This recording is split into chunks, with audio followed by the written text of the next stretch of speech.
5 levels beneath the Ardennes Forest, Staff Sergeant Thomas Miller pointed his M1 carbine at Corporal David Jensen, who knelt trembling on blood-stained concrete. Jensen's eyes glowed yellow in the flashlight beam, pupils stretched vertical like a predator's, fingernails curving into claws. He was still conscious enough to beg Miller to pull the trigger before the transformation completed, before whatever was waking inside him took full control.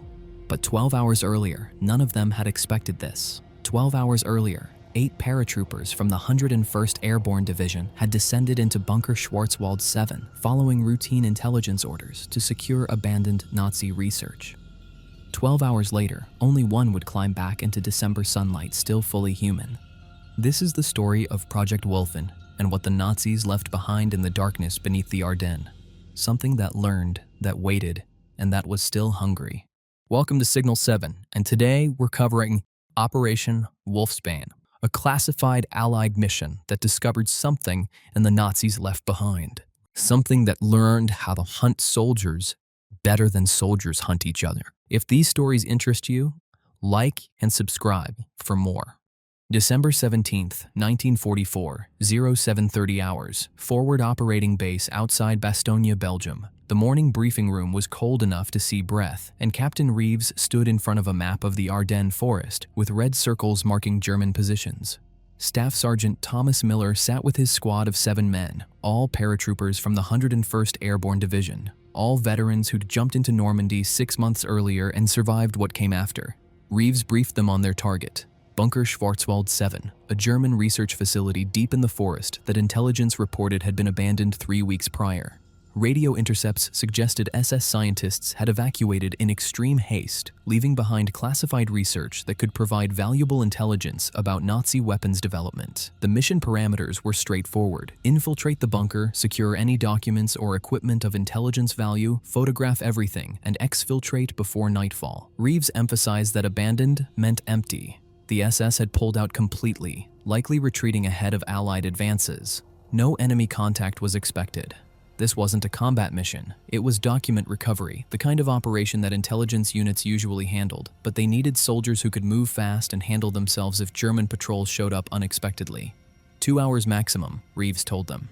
In and out before anyone noticed they were there. Miller acknowledged the briefing and turned to his squad. These were men he'd fought beside for months, soldiers whose strengths and weaknesses he knew as well as his own. 28 years old with a shrapnel scar across his forehead from Carentan, Miller had earned his rank in the field after his previous squad leader took a sniper round during Market Garden. He was known for being calm under pressure, pragmatic but protective of his men, the kind of leader who put mission first but never forgot that his soldiers had families waiting for them back home.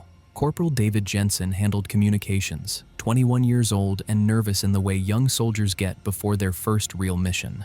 He'd completed advanced training just before the bulge began and was desperate to prove his worth.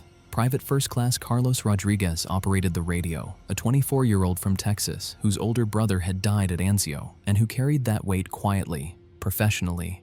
Private Michael Dalton was the oldest at 32, a combat veteran of North Africa and Sicily with 3 Purple Hearts who should have been in a staff position but had requested frontline duty because he was too restless for desk work. Private James Cole served as their medic, 23 years old, deeply religious, carrying his father's rosary from the First World War. He was quiet and thoughtful, the kind of soldier who struggled privately with the violence of combat but never hesitated when his brothers needed him. Private Robert Hayes took point, 26 years old, a hunter from Montana before the war, with sharp instincts and the ability to read terrain like some men read books. Private William Turner handled demolitions, 22 years old from Brooklyn, always cracking jokes to keep morale up, though everyone knew the humor masked constant fear. And Private Frank Novak, 25, from a Czech immigrant family, spoke fluent German and carried a personal hatred for the Nazis who'd occupied his family's homeland. The squad loaded into trucks at 0800 hours and drove through frozen forest roads toward their drop point. The Ardennes in December was beautiful in a harsh way. Snow-covered trees, rolling hills, the kind of landscape that would be perfect for a postcard if it wasn't hiding German artillery positions and machine gun nests. They dismounted 3 kilometers from the target and moved on foot, Hayes leading them through dense woods with the practiced silence of men who'd learned that noise gets you killed. 0845 hours. They reached Bunker Schwarzwald-7 hidden in a deep ravine, camouflaged so well that they would have walked past it if intelligence hadn't provided precise coordinates. The entrance was concrete, reinforced with steel, built into the hillside with a massive door that hung partially open.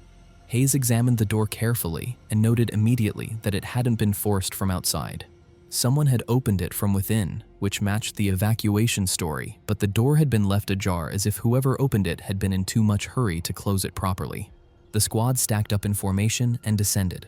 Miller went first with flashlight raised, carbine ready, moving down a concrete corridor that angled steeply into the earth. The air grew colder as they went deeper, and the smell hit them almost immediately. Something metallic mixed with organic decay, the kind of smell that made experienced soldiers tense up because it usually meant bodies. Level 1 opened into barracks that looked like they'd been abandoned mid-meal. Tables were set with plates of food now rotted and covered in mold, cups knocked over, chairs pushed back hastily. Personal effects were scattered everywhere.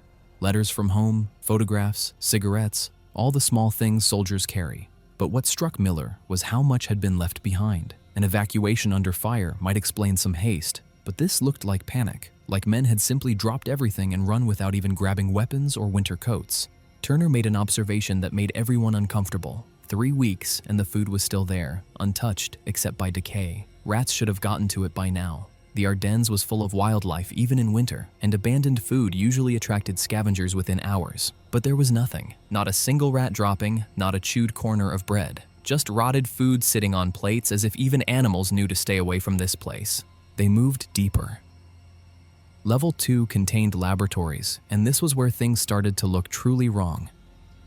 Glass had been broken from inside the rooms outward, as if something inside the labs had smashed through into the corridors. Equipment lay scattered and destroyed, not by bombs or gunfire, but by brute force. Surgical tables were overturned, IV stands were bent. Walls had dark stains that field experience told them was blood, lots of it, sprayed in patterns that suggested violence happening fast and close. Rodriguez found documents scattered near an overturned filing cabinet. The papers were stamped with SS insignia and labeled Projekt Wölfin, Übermensch Initiative. Novak translated fragments aloud as they examined them. Super soldier serum, accelerated healing, enhanced aggression, genetic modification beyond previous parameters. The documents referenced previous failed experiments and positioned this project as the culmination of years of research, the breakthrough that would create soldiers superior to anything the Allies could field. Level 3 made everyone's hands tighten on their weapons. The corridor opened into a containment area with 8 cells built from reinforced steel, each designed to hold something that normal walls couldn't contain. Every single door had been torn off its hinges, not picked, not blown, but physically ripped away with enough force to bend steel plate. The damage came from inside the cells. Whatever had been locked in these rooms had broken out through barriers designed to be unbreakable. Inside the cells, they found claw marks, deep grooves in solid metal, the kind of damage that shouldn't be possible for human hands to create. Cole examined them with his medic's knowledge of anatomy and confirmed what they were all thinking. The bone structure required to make these marks would be completely different from human skeletal design. Nothing with normal human hands could have done this, but it was the opposite wall that made Hayes stop cold. Claw marks ran up the concrete in clear lines, ascending vertically for 4 meters to the ceiling. Whatever made those marks had climbed the wall in defiance of physics, moving on surfaces that shouldn't support climbing. Turner asked the question they were all thinking. What the hell climbs concrete walls like that? They found a torn piece of SS uniform near one of the cells. The fabric was shredded, soaked with dried blood, but also covered in something else. Saliva with an unusual viscosity, almost gel-like. The smell coming from it was wrong. Organic, but not quite human, like something that was close to human biology, but had diverged in crucial ways. Even Dalton, who never showed fear, suggested quietly that Miller should radio this back to FOB. This wasn't adding up to abandoned research facility. This looked like a massacre site, like something had killed the people here and the survivors had run. Miller agreed they should report, but insisted on reaching the bottom level first. He wanted a complete picture before calling in intelligence, wanted to understand what they were dealing with before sending incomplete information that might be misinterpreted. 0945 hours. The descent to level 5 was the longest, a metal spiral staircase dropping 20 meters into the deepest part of the complex. The temperature dropped with every step until their breath came out in clouds. The organic smell grew stronger, almost overwhelming, the kind of stench that makes veteran soldiers fight their gag reflex. Hayes, on point, reported movement ahead. Something was down there. The squad tightened formation and advanced with weapons ready, flashlights cutting through absolute darkness to reveal the chamber beyond. It was massive, 40 meters long with a ceiling that vanished into shadows above the reach of their lights. And in the center of this vast space stood 23 steel cages arranged in neat rows, each one built to contain something dangerous, each one empty. Except the cages weren't empty. Inside each cage was a body. German soldiers. SS guards in full uniform, locked inside the very cages that should have held prisoners. Miller's mind took a moment to process the inversion. The experiments should be in the cages, the guards should be outside, but here were 23 German soldiers locked behind bars designed to hold something else, and every single one of them was dead. Cole examined the bodies with grim professional focus. Dead approximately 2 to 3 weeks, which matched the timeline of the evacuation. Cause of death was immediately apparent. Throats torn out, massive lacerations across chest and abdomen, the kind of wounds created by claws and teeth working in combination. Several soldiers had hands extended through the bars, as if they'd been trying to reach something in their final moments, trying to ward off an attacker they couldn't escape because they were trapped in steel cages. The expressions on their faces told the story. These men had died in absolute terror. The control console sat against one wall, surrounded by scattered papers and broken equipment. Rodriguez managed to restore power to the backup generator, and monitors flickered to life, showing a grid of security camera feeds throughout the bunker. Most were dead, but the system's memory core was intact. They had footage. The video started in August of 1944. 23 German soldiers stood at attention in this very chamber, while scientists in white coats administered injections. The audio was in German, but Novak translated as they watched. These were volunteers for Projekt Wölfin, elite SS soldiers who would become the prototype for a new kind of warrior, faster and stronger and superior in every way. The first 48 hours showed remarkable results. The soldiers exhibited increased strength, wounds healing at accelerated rates, reflexes improving beyond normal human capability. But then something changed. Days 3 through 7 showed the subjects becoming increasingly aggressive, attacking handlers without provocation, requiring restraints. Their bodies began to change visibly, fingernails hardening and lengthening into claw-like growths, teeth elongating, muscle mass increasing in ways that looked painful, unnatural. Days 9 through 12 captured horror. 22 of the subjects turned on each other in savage combat, tearing each other apart in a frenzy of violence that the scientists couldn't control. They killed each other in those cages, fought until only one was left standing. The single survivor was female, a specimen Wölfin-Seven, according to the notation on screen. She stood over the bodies of her fellow subjects, covered in blood, breathing hard. But unlike the others, she didn't continue attacking. She stopped. She looked around, and in her eyes, the camera captured something that made Miller's blood run cold. Intelligence. Awareness. She wasn't just a beast anymore. The scientists isolated Wölfin-Seven in a maximum containment cell. The footage from the following weeks showed her initially acting feral, throwing herself at the bars, trying to break through. But then, around week 3, she stopped. She simply sat in the center of her cage and watched. She watched the guards patrol. She watched them change shifts. She studied their patterns with focus that looked disturbingly human.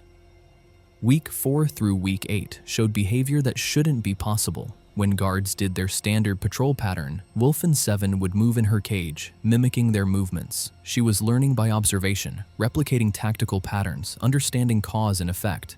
One scientist's notation appeared on screen in German. Sie lernt. Gott in Himmel, sie lernt von uns.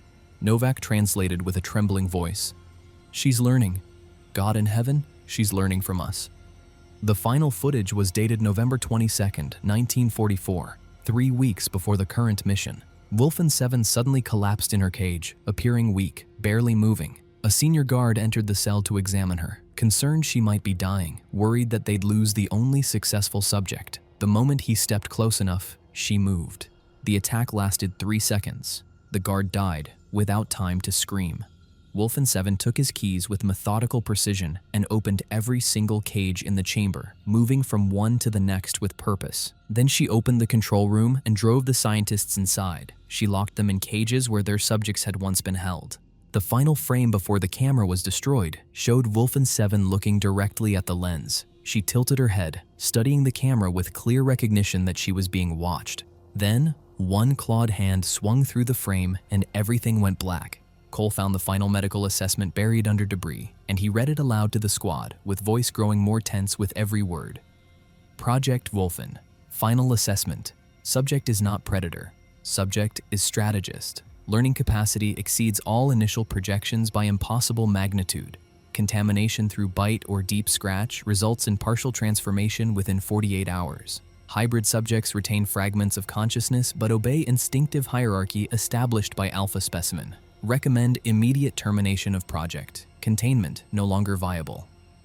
Dalton asked the question that was burning in all their minds. If Turner and Novak were still alive somewhere in this bunker after being taken, were they still human? Rodriguez completed the thought that nobody wanted to speak. They wouldn't stay human. Not if what the files said was true. Miller made the call. They'd seen enough. Time to pull out. Radio FOB. Let intelligence and officers decide what to do with this nightmare. Jensen confirmed their position and reached for his radio.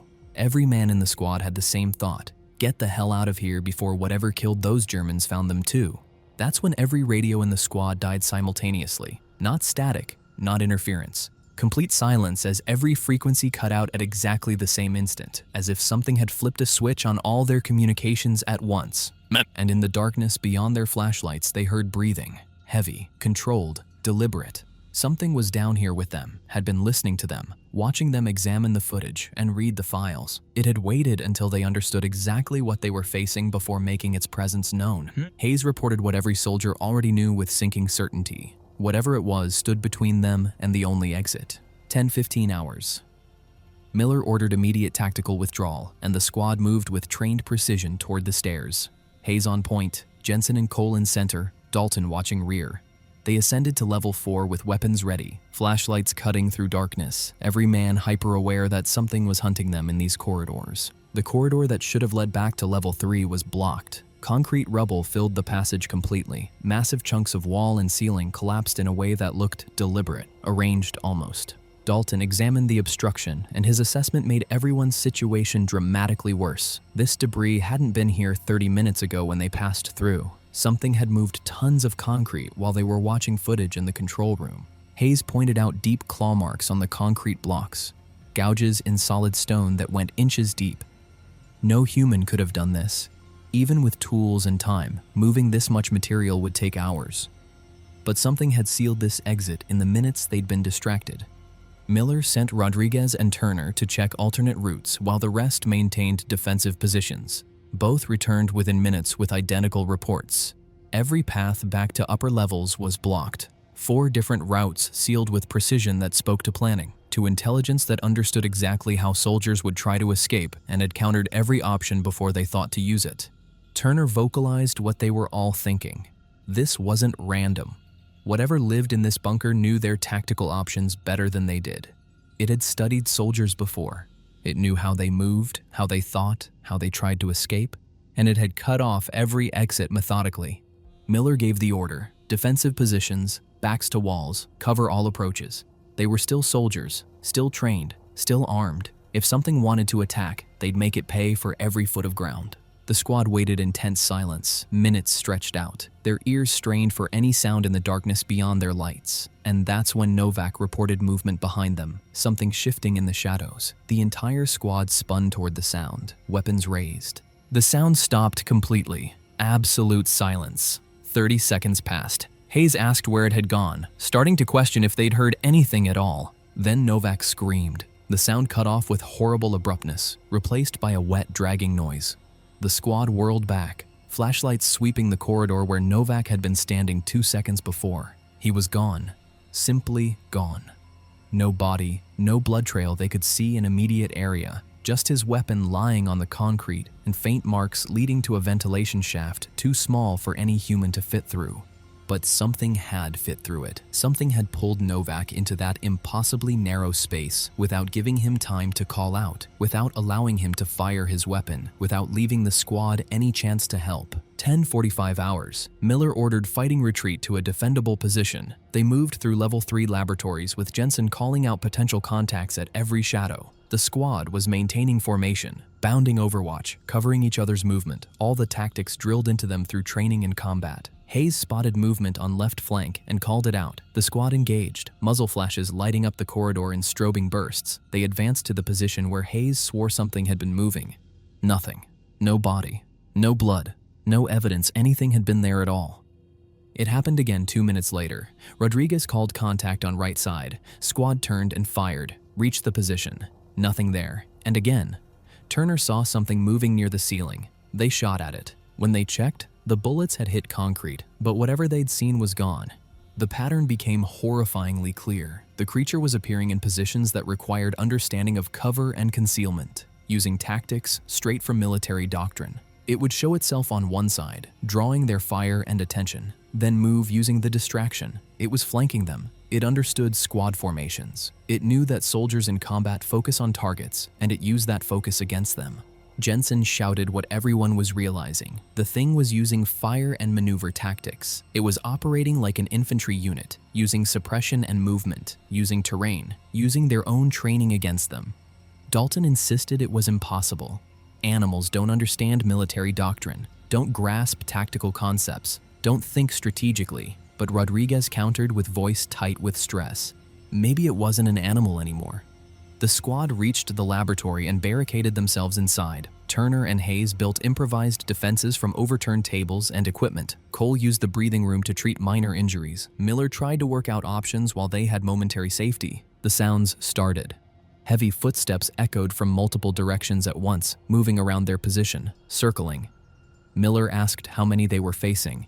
Hayes suggested it could be one creature moving incredibly fast, but his voice carried doubt. Then Turner vanished. He'd been at the barricade, watching their defensive line, and then he simply wasn't there anymore. The squad spun toward his position. His boots sat on the floor where he'd been standing, laces still tied. Above them, the ventilation grate hung open. Something had pulled him straight up into the ceiling so fast he hadn't made a sound. Hayes finally caught a clear view. The creature stood in the doorway for 3 full seconds, long enough for all of them to see exactly what the Nazis had created. 7 feet tall when crouched on all fours. Pale skin stretched tight over muscle structure that looked wrong, too dense, arranged in ways human anatomy shouldn't allow. Eyes that glowed yellow in the flashlight beams, pupils vertical slits. Hands that ended in claws 4 inches long, stained dark with blood. It moved on 4 limbs like a predator, but held its head with intelligence that was distinctly human in the way it studied them. The squad opened fire, concentrated bursts from 6 rifles, military discipline overcoming terror. Bullets hit. They saw impacts, saw the creature flinch, but it didn't fall. It didn't even seem particularly bothered. It just watched them with those yellow eyes, tilted its head in what looked disturbingly like curiosity, and then it was gone. Moved faster than they could track, vanished into darkness before they could adjust aim. That was Wölfin-Seven. The subject that had survived when all the others died. The one that had learned to hunt soldiers by studying the guards for months.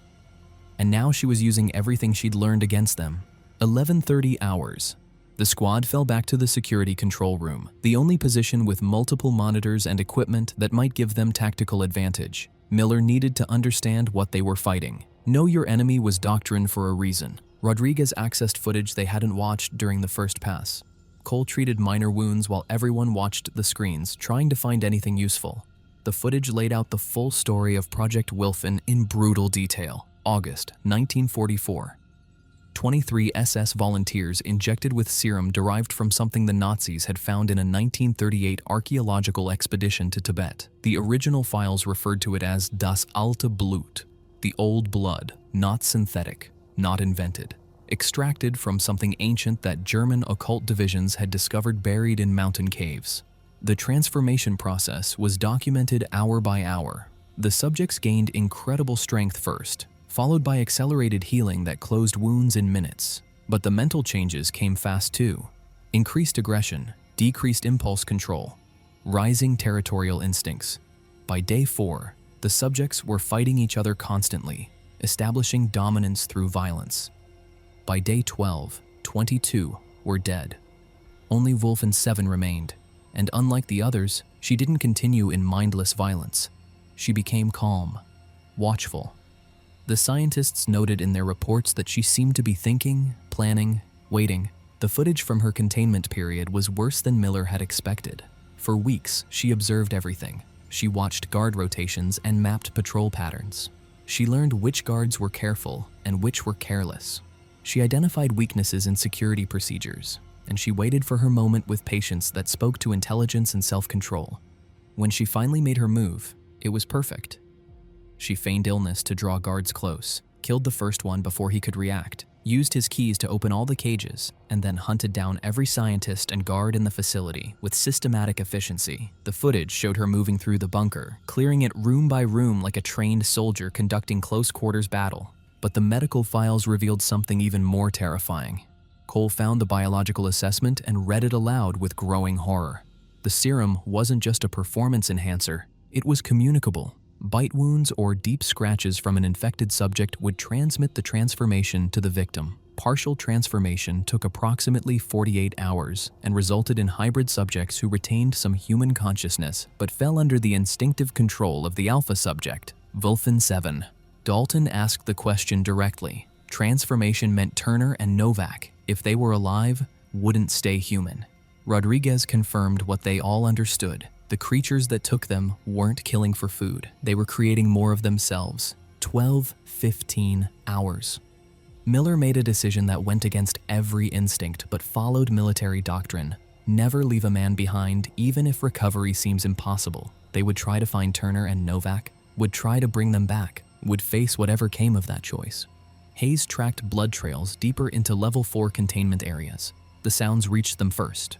Groaning that was half pain and half something else, breathing that came too fast and irregular, the sound of something struggling. They found Novak in a containment cell similar to the ones on level 5. He was alive, and he was changing. His eyes had begun shifting to yellow, the color spreading from pupil outward like infection. His pupils were elongating, no longer circular but not yet fully vertical. His fingernails had darkened and hardened, starting to curve into claws. His skin looked pale, veins visible beneath the surface in dark lines like cracks spreading through porcelain.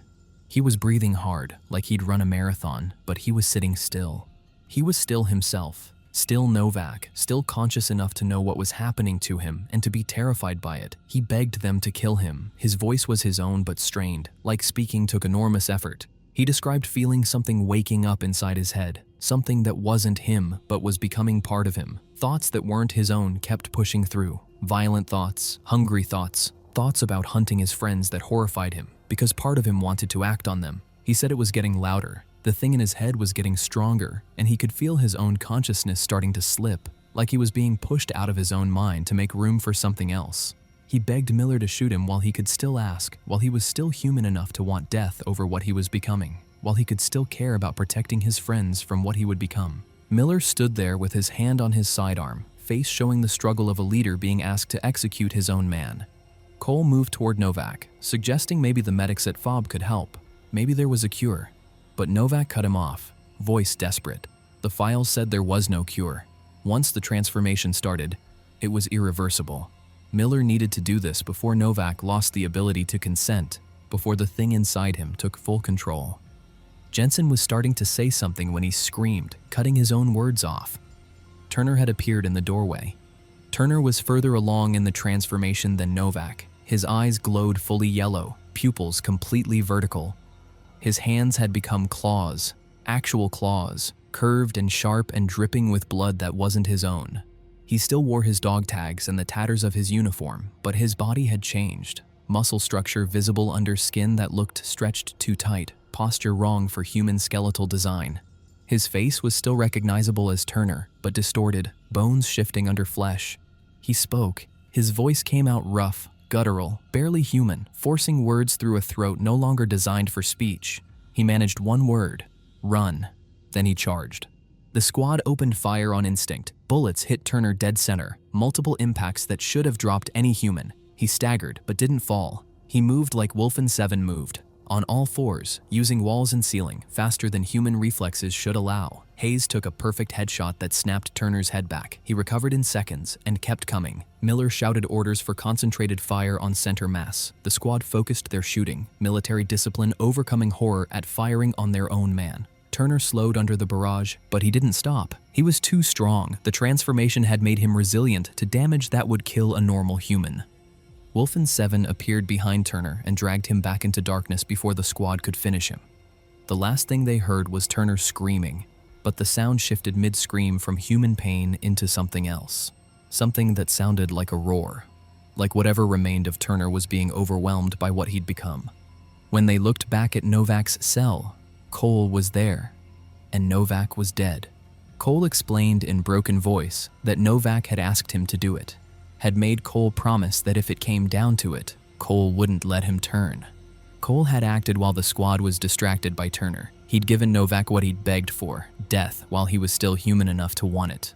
Miller told Cole he'd done what Novak needed, that there was nothing to apologize for. But Jensen was vomiting in the corner, shaking. Dalton made a grim count. 5 of them left, against Wölfin-Seven and however many more she'd created. And they were no longer asking if they could survive. They were asking how long until their turn came. 1,300 hours. The squad barricaded themselves in the medical bay on level 3. It was the most defensible position they could find, with only 2 entry points and metal tables they could use for cover. Supplies were limited. Ammunition was running low. Morale was in the basement. The bunker had become alive with sound. Footsteps echoed constantly, moving above and below and around them. Scraping noises came through the walls. Heavy breathing drifted through ventilation shafts. But worse than all of that were the voices. They heard Turner calling out to Hayes, voice distorted but recognizable. He called Hayes brother, the way he used to, told him it didn't hurt anymore, told him to stop fighting and join them, said it was better this way. He made it sound like peace. Novak's voice came next, calling for Rodriguez, asking him to tell Novak's sister that he was sorry, that he... The sentence cut off into inhuman growling that made everyone's skin crawl. These weren't recordings. The transformed soldiers were alive down here, conscious enough to speak, aware enough to use the voices of men the squad had known and trusted. It was psychological warfare of the most effective kind. Your own friends begging you to give up, to surrender, to join them in transformation. Jensen lost his composure. He started hyperventilating, insisting this was wrong, that they should surrender, that maybe the intelligence reports were wrong and the creatures would take prisoners. Miller shut that down hard. Asked Jensen directly if he'd seen any indication these things took prisoners, or if they just converted everyone they caught. Jensen pivoted to a different argument that was somehow worse. He suggested that maybe transformation wasn't as terrible as it seemed. Novak had said it was like something waking up, like becoming part of something larger. Not death, not really, just change, evolution. Maybe it was better than dying as humans. Maybe. Dalton hit him. Open-handed slap across the face that cut Jensen's words off and snapped his attention back to reality. Dalton told him to get his head together, reminded him that what they'd seen wasn't transformation, it was extinction of everything that made them human. Turner and Novak weren't their friends anymore. They were monsters wearing familiar faces. The lights began flickering. Not random electrical failure, deliberate manipulation. Rodriguez watched the pattern and realized what was happening. Wölfin-Seven was learning the bunker's infrastructure, accessing electrical systems, cutting power section by section in sequence. She was performing siege tactics, removing their advantages one by one. The generator's hum began dropping in pitch. Power was failing throughout the facility. Miller verbalized the terrible truth they were all facing. She wasn't just hunting them anymore. She was conducting a siege, cutting off their resources, wearing them down, waiting for them to make mistakes from exhaustion and fear. She was fighting like a trained soldier. Cole made a discovery while examining scattered medical records in the bay. The files referenced the serum's origin in more detail than they'd seen before. A Nazi occult division expedition to Tibet in 1938 had discovered something in caves that shouldn't have existed. Remains of something ancient that didn't match any known species. The serum wasn't synthetic. It was extracted from biological material found at the site. Material that still showed signs of active cellular function, despite being impossibly old. Dalton asked directly if Cole was saying this was supernatural. Cole said he was saying the Nazis hadn't created this. They'd just unlocked something that had been buried for a reason, something that maybe should have stayed buried forever. All the lights died simultaneously. Complete darkness except for their flashlights, which suddenly felt inadequate against the absolute black surrounding them. Sound filled the void. Multiple sets of footsteps circling their position, moving in coordination, surrounding them. The voices came again. Turner, Hayes, Novak, all speaking at once in horrible harmony, words overlapping but synchronized. Stop fighting. Join us. She's making us better, making us perfect, making us what soldiers should be. Hayes stated flatly that those weren't their friends anymore. Whatever spoke with their voices wasn't the men they'd known. Miller looked at his remaining squad and made the final call. They weren't running anymore, weren't hiding, weren't waiting to be picked off one by one. They were going on the offensive. They were going hunting. Not to survive. The odds of survival were essentially zero. But to end this before it spread beyond the bunker, before Wölfin-Seven and her pack reached the surface and found more prey to transform. The decision was made. They were going to the main containment chamber where this started. They were going to force a confrontation. And if they died, they'd die as soldiers, not as prey. 45 hours.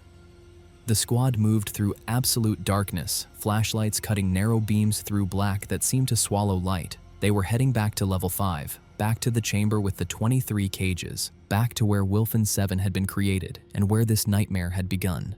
Miller led with Hayes on point, using night vision when possible. Dalton covered rear. Rodriguez stayed center with Jensen and Cole. They moved tactically, but everyone knew this wasn't a normal combat operation. This was a death march, but it was a death march on their terms, toward an enemy they chose to face. The sounds around them grew louder as they descended. Footsteps matched their pace. Breathing echoed from all directions. Whatever waited below knew they were coming and didn't care. It was confident. It had every reason to be. They reached level 5 and the main containment chamber. Flashlights revealed changes since their first visit. The bodies of the 23 German guards were gone. The cages stood empty. Blood trails crisscrossed the floor in patterns that suggested systematic dragging of corpses. The walls were covered in fresh claw marks, territorial markers that declared ownership of this space. In the center of the chamber stood Wölfin-Seven. She waited with absolute stillness, crouched on all fours, muscle coiled but patient. Her yellow eyes tracked their movement with focus that was purely predatory, but also disturbingly intelligent.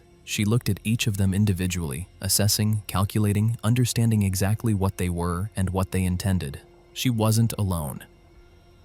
Turner stood to her right, fully transformed now, barely recognizable as human.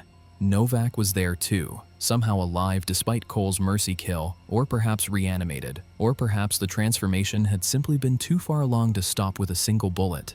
Hayes stood among them. When had Hayes been taken? Nobody had seen it happen. But he was there, eyes glowing yellow, stance predatory, watching his former brothers with hunger, and others. Some of the 23 German guards had risen, partially transformed, standing in a circle around Wölfin-Seven like soldiers awaiting commands from their superior officer. They weren't mindless zombies. They stood with order, with discipline, with the remains of military training visible in their posture.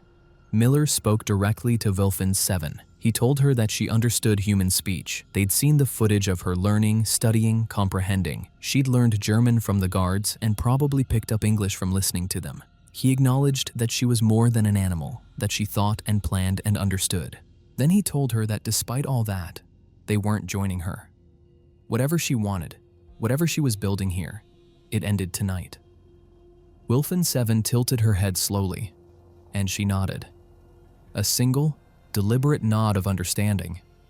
The gesture was so human, so clearly communicative, that it sent chills through every man present.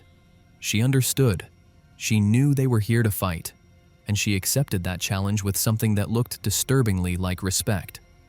The squad opened fire, concentrated bursts aimed at Wölfin-Seven, military discipline maintaining coordinated shooting even in the face of nightmare. The transformed soldiers attacked from all sides at once. Cole managed a clean shot at Wölfin-Seven's shoulder. The bullet hit dead center, blood sprayed, but she barely staggered. She roared, a sound that was half human scream and half animal rage. But she didn't fall. The transformation had made her resilient beyond human toughness. Bullets that would drop any normal person barely slowed her down. Dalton was fighting hand-to-hand with Turner and 2 others, his rifle empty and discarded. He was a big man, strong, experienced in close combat, but he was fighting creatures with superhuman strength and claws that cut through fabric and flesh. He went down under their combined weight, still fighting, still refusing to give up. Hayes came at his former squad mates with speed that shouldn't be possible. He moved like Wölfin-Seven, using all 4 limbs, covering ground in bounds that defied physics. Miller shot him 3 times center mass. Hayes staggered but kept coming. Only a shot to the knee finally brought him down, and even then he was crawling, still trying to reach them. Wölfin-Seven crossed the distance between herself and Miller in a single bound. She hit him like a freight train, knocked his weapon away, and pinned him to the concrete floor with one hand around his throat. She could have crushed his windpipe, could have killed him instantly, but she didn't. Her face was inches from his, breath hot and metallic, smelling like copper and meat. Yellow eyes stared into his with intelligence that was undeniable. She studied him, evaluated him, made a decision, and she smiled. Lips pulled back, showing teeth that were too long, too sharp, a predator's smile that was also somehow disturbingly human in its expression of satisfaction. She'd won. She knew it. He knew it. But more than that, she understood what she'd won and why it mattered. Jensen was at the control terminal, accessing files with shaking hands while the battle raged around him. He found the final log entry, recorded by the head scientist minutes before the facility evacuation. The German scientist's voice trembled as he explained the terrible truth in his final message. Projekt Wölfin was never meant to create soldiers. It was meant to create a queen, eine Königin, a single alpha subject capable of converting others through infection, building an army that grew exponentially, creating perfect soldiers who were self-replicating and self-improving. They'd found something ancient in Tibet that had shown them how life could evolve beyond human limitations, and they'd tried to harness it, control it, use it. But the scientist's voice cracked as he admitted, "Wir haben Gott gespielt, und sie hat gewonnen." We played God, and she won. Miller understood in that moment pressed beneath Wölfin-Seven's weight. The Nazis hadn't evacuated because the experiment failed. They'd evacuated because it succeeded perfectly, and they'd lost control of what they created. Wölfin-Seven didn't need them anymore. She could build her own army, and every soldier she transformed became another recruiter, another converter, spreading the transformation exponentially. Jensen shouted his discovery. Evacuation was retreat from success, not failure. They'd created something they couldn't contain, couldn't control, couldn't stop, and now it was free. Wölfin-Seven bit Miller's neck. The movement was careful, precise, controlled. Not a killing bite, a transforming bite. Teeth sank into flesh deep enough to inject whatever viral agent carried the transformation, careful enough to avoid major arteries that would cause him to bleed out. She was infecting him deliberately, converting him by choice, adding him to her growing army. Jensen detonated the explosives Turner had been carrying. The charges went off in sequence, collapsing part of the chamber ceiling, creating chaos and opportunity. He used the distraction to run, scrambling toward the ventilation system, abandoning his squad mates in pure survival instinct. Cole was already transforming, bitten during the initial assault. His eyes were yellowing, skin paling, the change spreading visibly as they watched. Dalton was overwhelmed by numbers, 3 transformed soldiers holding him down while others moved in. Rodriguez was being dragged into darkness, unconscious or already changing. Only Jensen escaped. He climbed through maintenance tunnels not meant for human passage, squeezed through spaces barely wide enough, driven by terror that gave him strength desperation provides. He could hear screams below him fading progressively into sounds that weren't quite human anymore, roars and growls that his mind recognized as his friends but that no longer sounded like men. He emerged on level 1 and ran. Didn't look back, didn't stop, hit the exit and kept running through the Ardennes Forest, driven by pure animal panic. 2 kilometers through snow and trees until he reached an Allied checkpoint, where he collapsed sobbing and trying to explain something impossible. They examined him while medics tried to calm his hysteria, found the bite mark on his shoulder hidden beneath torn uniform fabric. Jensen didn't notice. He was in shock, traumatized beyond rational thought. The bite was small, barely broke skin, but it was there. January 8th, 1945, 3 weeks after Operation Wolfsbane, an Allied patrol returned to Bunker Schwarzwald-7 following orders to investigate Jensen's story and secure the site. The entrance was sealed with rubble, tons of concrete and steel blocking access from inside. The commanding officer observed that something hadn't wanted anyone getting in, or perhaps hadn't wanted anything getting out until it was ready. They used demolitions to reopen the entrance and descended with weapons ready and expectations of combat. What they found was somehow worse than bodies. The bunker was empty. Completely empty. No corpses, no blood, no evidence of the battle Jensen had described, but there were signs of recent occupation that suggested organization rather than chaos. The barracks showed signs of use. Bunks slept in, rations consumed methodically, equipment was arranged neatly rather than scattered. Everything spoke to order, to planning, to intelligence directing activity. They found American equipment arranged deliberately, Miller's dog tags laid out carefully, Rodriguez's radio positioned like a memorial piece, Cole's medical bag placed with respect. It looked like a shrine, a tribute, as if the creatures remembered the men these soldiers had been and honored them somehow. The trail led out. Massive claw marks in concrete showed where something large had exited through ventilation systems. Multiple sets of tracks, at least 8 distinct creatures based on size and spacing. The tracks led into the Ardennes Forest and then diverged, splitting up, heading in different directions across the entire front line. Military scouts followed the tracks as far as they dared. The creatures had separated deliberately, spreading out across Allied and German positions, moving to different sectors like soldiers deploying for operation. They weren't staying together. They were spreading out to maximize coverage, to find more prey, to grow their numbers efficiently. Jensen was in a military hospital in Bastogne, held in quarantine. Medical logs documented his deterioration, heightened aggression, extreme sensitivity to light, abnormal healing rate for minor wounds. His blood work showed contamination they couldn't identify, molecular structures that didn't match anything in their references. Quarantine was extended indefinitely pending understanding of his condition. He woke from sedated sleep, looked around the hospital room. His eyes had a yellow tint starting at the edges of the iris, barely noticeable but definitely present. A nurse checked on him through the observation window, and Jensen looked directly at her. He smiled. Slow. Predatory. A smile that didn't belong on a human face, that carried recognition of prey and anticipation of hunt. The nurse noted behavioral changes in her log and increased sedation protocols. The classified intelligence report filed 3 weeks after Operation Wolfsbane painted a picture that explained nothing while confirming everything. Between December 20th, 1944 and January 15th, 1945, there were 47 documented incidents of coordinated night attacks across the Ardennes front. Every attack occurred between 0300 and 0400 hours, the darkest part of night when visibility was lowest and soldiers were most vulnerable. Casualties exhibited unusual wounds, inconsistent with known weapons, deep claw marks, bite patterns that didn't match any documented animal in the region, lacerations that suggested something with both intelligence and extreme strength. Survivors who witnessed the attacks reported creatures moving with military precision, using tactics that suggested training, coordinating their movements like infantry units conducting night operations. The pattern indicated organized pack behavior with tactical awareness that shouldn't exist in wildlife. No bodies were recovered from attack sites. Several Allied soldiers went missing from their posts and were found later with no memory of 48-hour periods, some exhibiting behavioral changes that military psychologists couldn't explain. The recommendation was to avoid engagement when possible and authorize scorched earth protocols if necessary.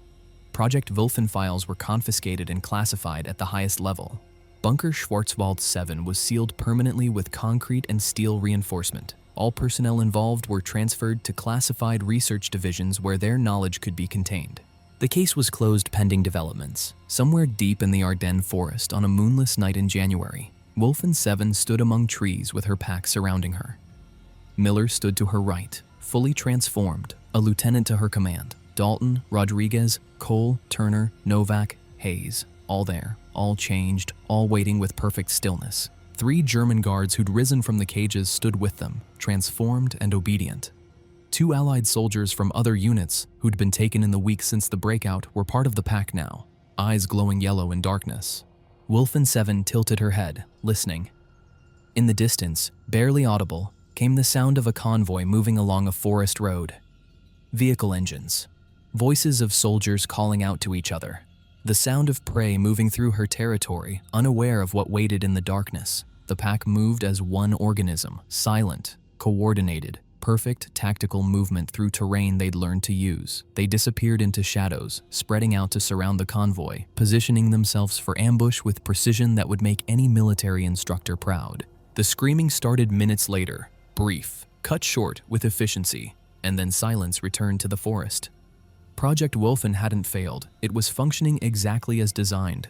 The Nazis had been right about one thing. They'd created the perfect soldier, one that didn't need orders, didn't need supplies, didn't need rest or reinforcement or resupply. It only needed time to grow its numbers. And prey. In the forest of the Ardennes in December of 1944, prey was abundant, and the pack was patient, and the war would provide countless opportunities for recruitment. The transformation was spreading, and nobody knew how to stop it.